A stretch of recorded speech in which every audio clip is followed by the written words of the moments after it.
எங்களுக்கு தரப்பட்ட இடத்துல நாங்கள் போய் அந்த அந்த ஸ்பாட்டில் நின்று நாங்கள் பேசிட்டு வந்தோம். அதை தாண்டி எந்த தவறும் எங்கள் சைடில் நாங்கள் எதுவும் செய்யலை.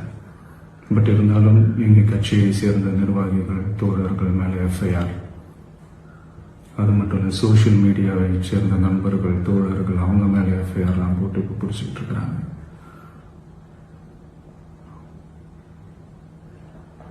சிஎம் சார், உங்களுக்கு ஏதாவது இந்த பழி வாங்கணும் அப்படின்ற எண்ணம் ஏதாவது இருக்குச்சுன்னா என்ன வேணாலும் பண்ணுங்க. அவங்க மேல கை வைக்காதீங்க. நான் ஒன்று வீட்டில் இருப்பேன், இல்லை நான் ஆஃபீஸில் இருப்பேன். என்ன வேணாலும் செய்யுங்க. நண்பர்களே, தோழர்களே, நம்மளோட அரசியல் பயணம் இன்னும் ஸ்ட்ராங்கரா, இன்னும் தைரியத்தோட கண்டினியூ ஆகும்.